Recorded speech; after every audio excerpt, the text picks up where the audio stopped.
just got through the midterm elections, and already you're hearing report after report of problems at the polls. Some voters being turned away, saying that they had already voted by mail. In other cases, reports of hair dryers being used to dry paper ballots from the humidity so they would fit into the scanning machines. Even in our area, there were issues of scanning machines breaking down, long lines of voters.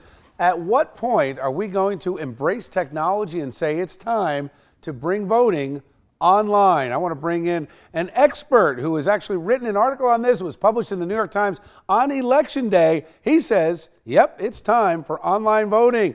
Joining me now is Alex Tapscott, and he is with Blockchain Research Institute. Alex, welcome to Chasing News. How are you? I'm great. Glad to be here. So, Alex, I spent my morning show day after the election just lamenting the fact that we've got all this antiquated technology. But when I brought it up about online voting, it seemed to break around ages. People over 40, very skeptical about this whole idea of voting online. But we do all our online banking. We renew our license. What do you say? What's the real reason you think we ought to be voting online?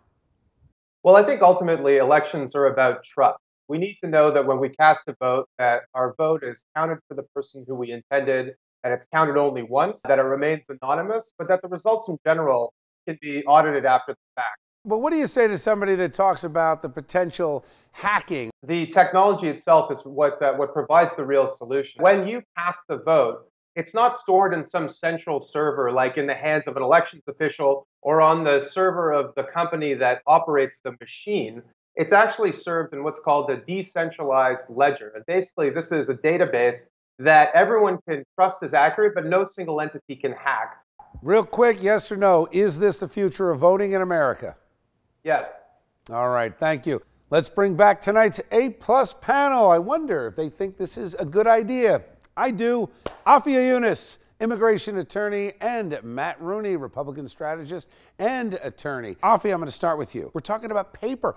Hair dryers to dry out the ballots so they work into the machines. It's 2018. Yeah, and I think I'm not alone here in saying the gut is really against it, but I know I'm acting out of fear and that visceral reaction of just being scared of hacking and all that other stuff that can happen.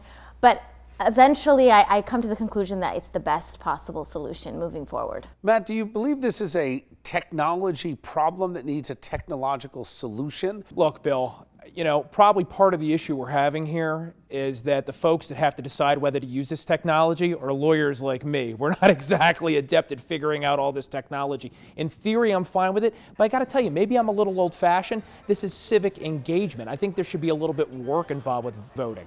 I mean, I think hacking is a real thing, but at the same time, your online banking, your bills, renewing your license, all those things happen online. Somehow we get that done, and I only get one license in the mail. I don't get two. But guess what, Bill? When somebody hacks your credit card and they spend $500 on some nonsense you didn't order, you can get the credit card company to fix that. The technology is there. I mean, we can use better technology on voting than we can on credit cards. It can happen. Maybe you gradually introduce it so folks that don't have phones or have the access don't have to make that decision overnight. We can have a pilot state. We'll see. I'm going with Afia. She can show me how to use it. All right. Thanks, guys.